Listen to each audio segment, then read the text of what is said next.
For centuries, every Christmas, if one went out to the River Liffey or its tributaries and looked closely in the shallower areas on the gravel beds, you may have seen the telltale sign of narrow shapes writhing around in the current. This is part of an essential dance of life and survival, and one that after centuries may be disappearing. Christmas is the time for spawning for one of the oldest residents of the Liffey, the Atlantic salmon.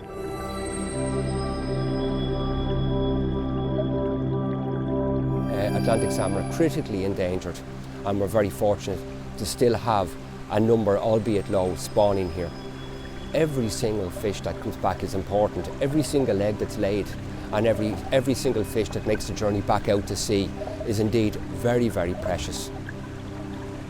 We have a calculation that we do, we call it a conservation limit, and that basically is the ideal number of salmon that a river can take. So probably for the Liffey you're looking at perhaps 4,000 or 5,000 salmon could actually be accommodated in the river itself. Through the counter at the moment you're probably seeing about 300 to 500 fish, and we're all trying to find out exactly why. It would seem that a lot of the issues are at sea at the moment in terms of survival at sea and marine survival. To understand this growing crisis, one must first appreciate the salmon's remarkable life cycle. So around Christmas Day, the female salmon and the male salmon will meet on the gravel beds in a lovely clear stream like this. Then the female will actually use the strength of her tail to gouge out a beautiful little furrow in the bed of the stream, what we call a red.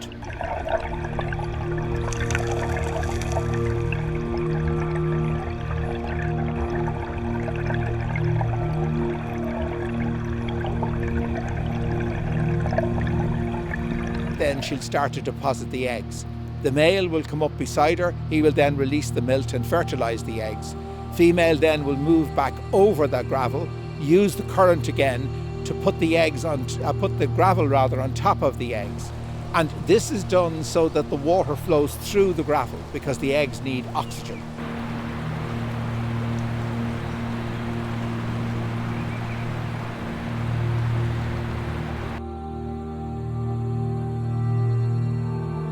And on the 1st of April, we assume that to be the birthday of the salmon. They come out of the gravel and they sit on top of the gravel and start to feed freely at that point. And then about 2 years later, they get very silvery. Physiologically, they become really uncomfortable because their body is telling them, you should be in salt water. They will spend their early years in freshwater before heading out to sea, where they attempt to travel to remote feeding grounds as near as Norway and as far away as Greenland.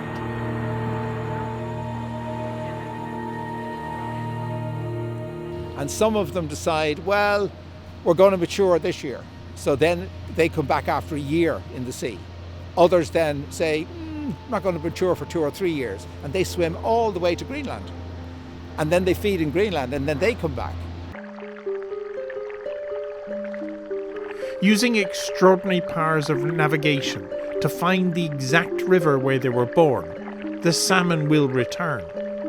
They swim upriver through rapids and leaping waterfalls in order to reach the remote spawning grounds in a spectacle which inspired their scientific name, Salmo salar, the Latin for leaper.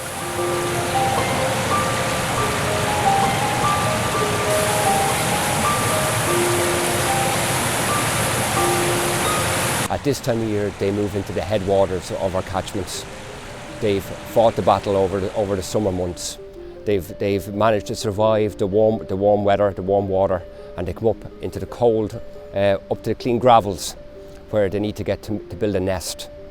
But in recent years, the return rates have fallen dramatically. So say about maybe 25 years ago, on some rivers you would have seen back 25 salmon out of every 100 young salmon that went to sea. We're very lucky now to see 8 or 9, and very often it's only 5. So at that rate, the fish are under huge pressure. We're assembling all of the theories. Whether they have data behind them or not, and we're then challenging people to produce numbers. And we're going to actually then scientifically look at all the potential issues that may be involved and try and pinpoint exactly where they are dying. Why do we care if one species of fish survive in the river or not? Well, one, because the salmon fishery business could be worth millions to Irish tourism. But more importantly, because they're an indicator species of the state of the river water. They tell us a lot about if the river's clean, and particularly the invertebrates, which the juvenile fish eat. So we regularly would take invertebrate samples and examine to see have we got, the right proportion of mayfly and caddis and so on and so forth, because this is what the juvenile fish are going to actually feed on. So very, very important. They're all indicators, and that's what we have to monitor. They demand the very best, and therefore are super sensitive to any of these changes. So they are an excellent barometer in terms of how well a particular river is doing, in terms of the overall, the totality, if you like, of what it can produce in terms of food, in terms of water quality, in terms of habitat. Salmon have long been an iconic part of our mythology and history, which is strange in a country that eats less fish per capita than anywhere else in Europe. Why does the salmon have such a strong place in our culture?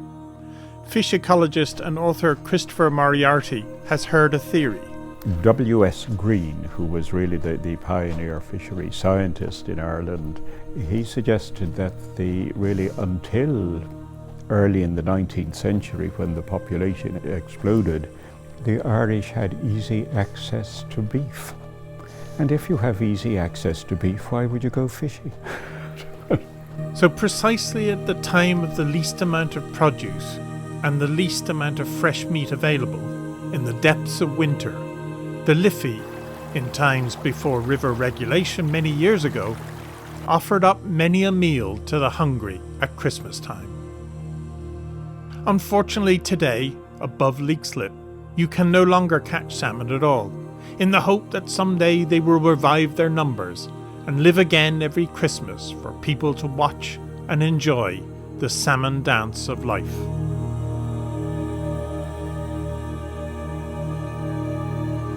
The salmon has been around for probably close to 40 million years. I have no doubt the salmon is not going to disappear. But the real question is whether or not the salmon will be in the locations where we expect them to be and where we treasure them. And that is the really profound question. We still have a wild Atlantic salmon seed in this river and in these streams. Am I hopeful? I don't know what climate change is going to bring in the coming years, but I'm pleased with something to work on, and that seed is hope for the future. I will leave the last word to the lifelong fisherman and poet laureate Ted Hughes. The life of the salmon is the life of the living waters, sea and river, which is the life of earth and sky, which is our only life. The salmon is part of the flow which will not let up for a minute.